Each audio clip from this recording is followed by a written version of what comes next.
Yes, I was not really interested in the idea of this practice of bringing home pasalubongs for this series. What really interests me are the found geometric designs of boxes in general. Just so happened that I treasured that box from Singapore because it was my first time to visit that country. I went to Singapore to support a friend, JC Jacinto, whose works were exhibited by Art Informal for Art Stage. Yes, that box was part of my gift to my family here. And I guess it also touched on the idea of nostalgia and remembering. My first studies for Analemma surfaced as far back as 2013, if my memory serves me right. My influences in art vary, but the minimalists and the geometric abstractionists fascinated me during my art school days in UP Diliman. I find solace in straight lines, simplicity, repetition, and color fields. My first large-scale paintings were just one field of color. And there came a time when I needed to expand this idea by employing systems to express my thoughts. For example, Argument from Nowhere, my early work, is a triptych, but the idea behind the format is this simple concept of putting three identical objects. This object is the mourning pin, is the black small pin that we use when we have a relative who has passed away. It's three mourning pins put side by side each other. So there, the mourning pin, the found object becomes the foundation for the form of that early work. Objects that are angular, square shaped gets my attention. I like geometric shapes and objects. It's also a clever take on abstraction, despite harnessing reality as a basis. I want to flatten reality and continue my journey on the two-dimensional plane because I'm very parang yun yung ano ko eh. Yun yung dinadasalan ko yung flat surface. I want to do abstraction. And the Analemma series is my transition before going full on with non-representation. I respect good abstractionists and I need to arm myself to the core before diving into the unknown, into abstraction.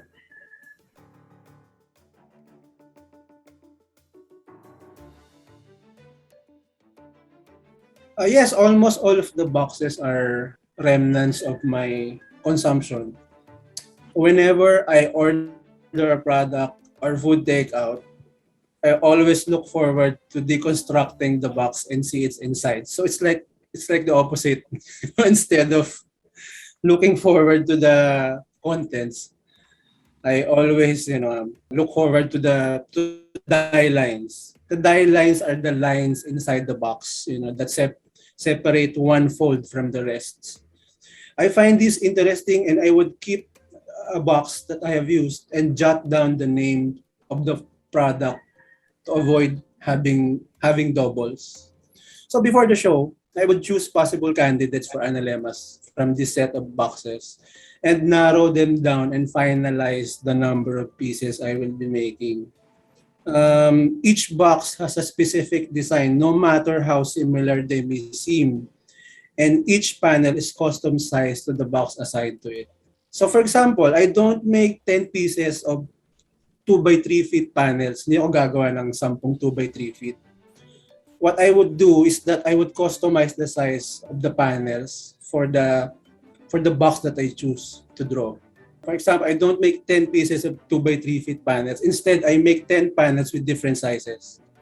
It's a bit tasking, but that's how it is. Yes, there might be a bit of nostalgia involved by reusing and immortalizing a product's packaging, but a more direct reason would point to, hoarding and collecting objects. We are still hunters and gatherers. Here in my studio, I have hundreds of objects, some of which I just keep, for the sake of just keeping them. In a way, it's a way of lessening the garbage that goes to the landfills. And I really find it interesting how we Filipinos scavenge and make do.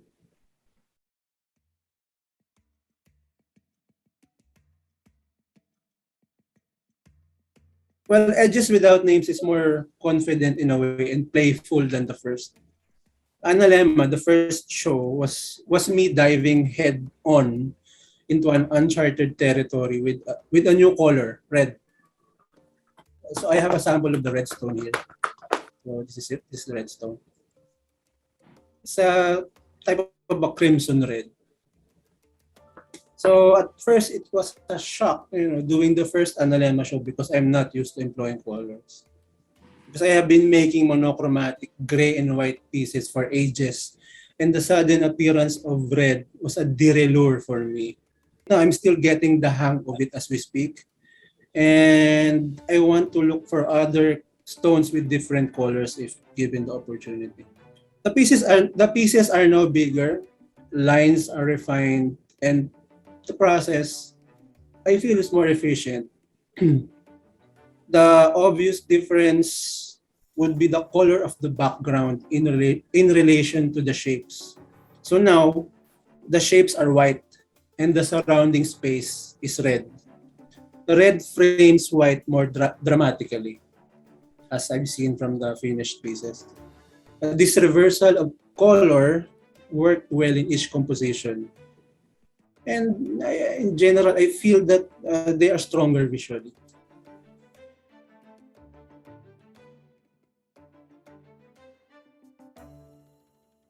The early object mediums were philosophical inquiries into grand ideas such as death, impermanence, and tautologies.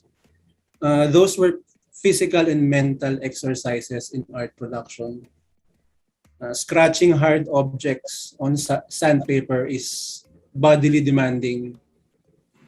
I was young at that time, idealistic and braver.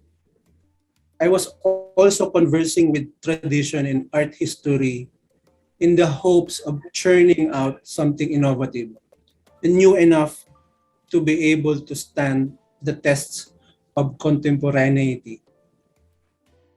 We live in a time of digitalization, metaverse, and NFTs.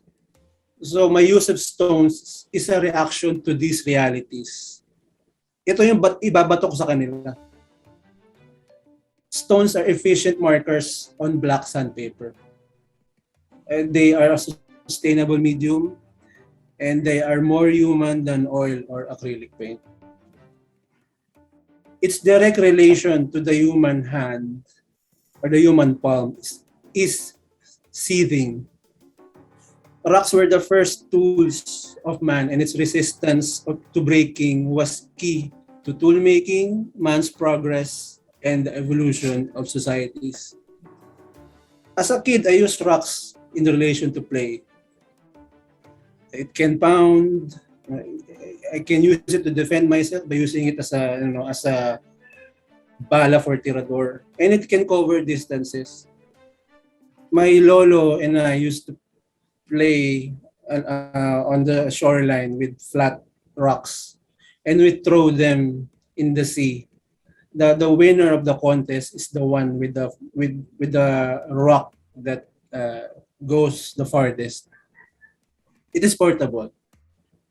And I also remember during the start of the pandemic now, while most artists were having problems sourcing paints, I was in my studio grinding my way using stones that I collected from everywhere. I mean, I get it from gardens. Sometimes, I get it along the way whenever I go home from a trip or an errand. Using stones as a medium is an advantage for me.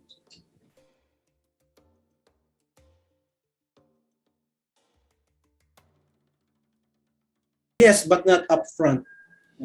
Here, design crumbles to serve my intentions. Analemma is about pop and minimal. It harnesses our insistence on mass consumption, but subdues its traces by simplistic means. The thinker Bill Brown said that we begin to confront the thingness of objects when they stop working for us. So this statement of Brown circumscribes the process involved in Analemma. So while I was making the works, our oven toaster here in the studio stopped functioning. So I tried to fix it, but I can't. All of a sudden, I had to confront this, the electrical and mechanical parts that were very confusing, but new and exciting in a way. It's very ironic. These ordinary objects, boxes and oven toasters, are with us every day, but we only knew them from their function. These boxes are everywhere, but they are invisible to us. When they stop working, it's when we begin to encounter them not as mundane objects, but strange and sensuous materials. With Analemma, I wanted to defamiliarize the object and hopefully to inspire the viewers to look at them and live with them differently.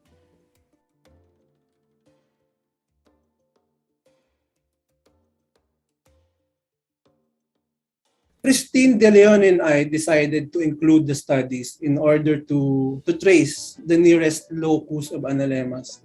The studies are intimate and is a good way to inform the viewers of what I have been doing in the studio during the pandemic. I also need to educate viewers about my unusual drawing technique kasi it's different. Eh. I wanted to show the rigor and play in making. The final drawings in the gallery are mere moments in a continuous line of inquiry and innovation. When Pristine and I were discussing my previous exhibits, we noticed that they concentrate too much on the finished image. But since the concept of edges without names is all about moving away from the finished object, the box, we wanted the exhibition to echo that idea. The studies are there to give the viewers a sense of what is unfinished and what is still possible. It is our way of returning the finished object back to the drawing board.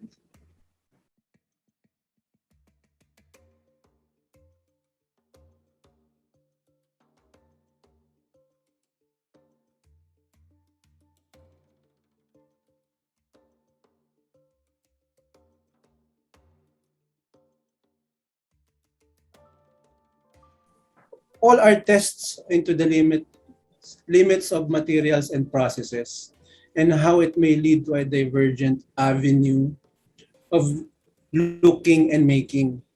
The performance aspect of scratching and etching onto abrasive surfaces is always present. It is the substrate from which all other intentions arise. Most images are centered, symmetrical compositions to assert a concentration of energy in the middle. Sa visual plane, canvas. Nasa gitna sila lahat. Most of them have straight lines, so that's me rallying against nature for the only natural phenomenon that is straight is light. So siguro that's where the fascination for straight line comes from. And also photography is instant and product usage is fleeting. Drawing's slow nature, on the other hand, and intimacy is a good counterpoint to photography.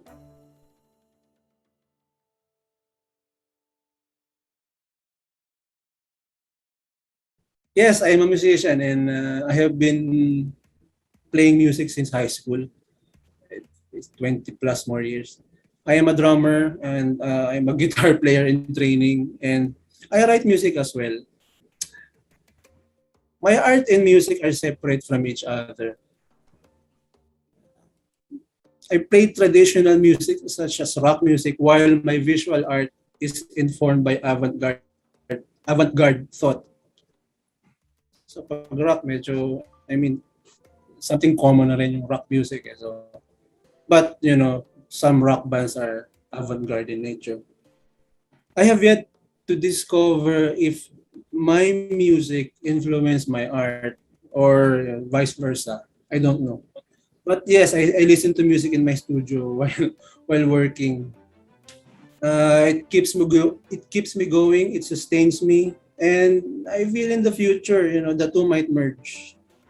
Actually, I'm currently setting up my home recording studio as we speak.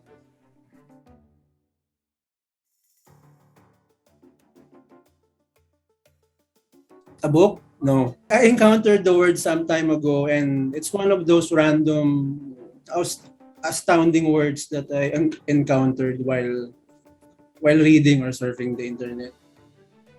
So being me, I keep notes, with the hopes of using it in the future for a piece or as a title of an artwork. When I was deciding on a name for a series, I rediscovered this word and did a bit of research about its meaning and etymology. It was serendipitous when I found out that the term analemma was used to describe orthograph orthographic projections early on. Projections is a means of representing three-dimensional objects into two dimensions. So pasok pa rin siya. It makes perfect sense because most of the lines on my drawings are perpendicular to each other. They are orthogonal in nature. Yes, I plan to explore further, but it all depends if I can sustain the next batch of analemmas. We'll see.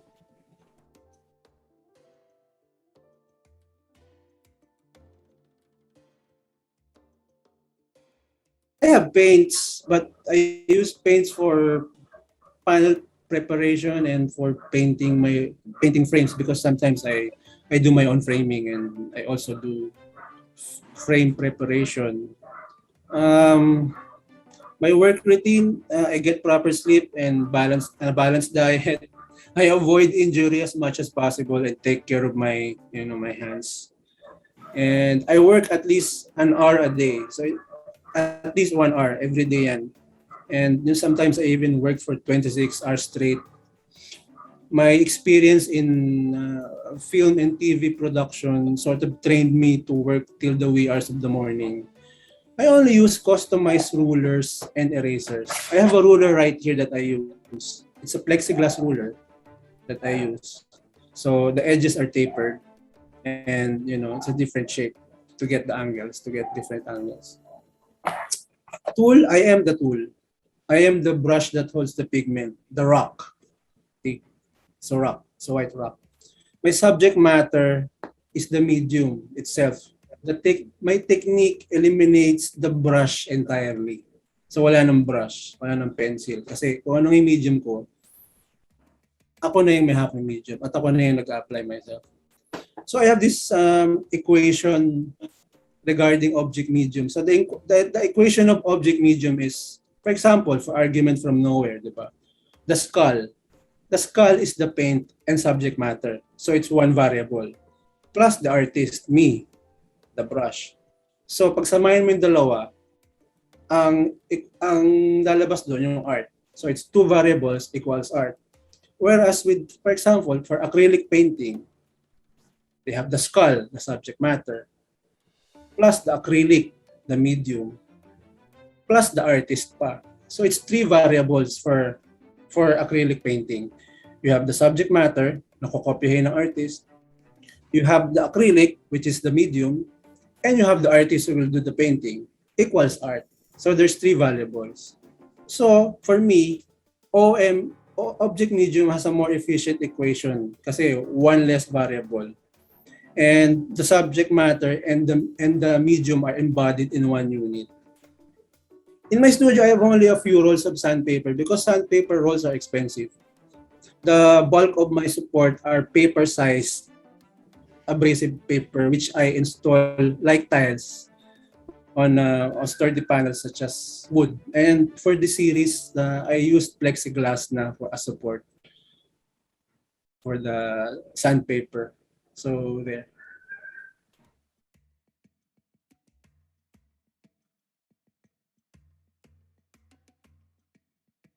The thing with this technique is that there's a lot of smudging involved. So if I make a series of marks on sandpaper, those are very rough marks. In order to achieve a uniform surface of whiteness or redness, I need to smudge it on sandpaper. So I use my fingernail. I use the tips of my fingernails to smudge it. I've discovered using a few implements such as a spatula, a baking spatula, to as a preliminary sort of smudger. But I use my fingernails to like do the final smudging. So the problem with that is that, the sandpaper is rough. Kahit na na-saturate na siya ng grounded stones, rough pa din yun. Plus, the rough stones are like small shards, small shrapnels yan. So, it's like a combination of deadly small, sharp objects. And the thing that happens, especially when I work long hours, is that the tip of my fingernails, they get thin. And during bad times, sometimes I really injure myself and blood comes out. So if that happens, I need to stop drawing. I need to stop drawing and rest and let my fingers regenerate.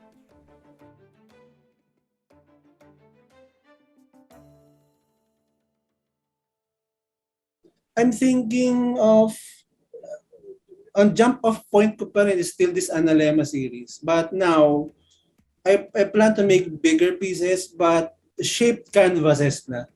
Shaped panels na. Kumbaga, hindi na siya square. Kung ano na yung shape nung box, susundan ko na. Magpapagawa na ako ng custom shape. Kung ano na yung shape ng box, yun na yung shape ng panel. It's sort of like, I'm a big fan of Frank Stella kasi.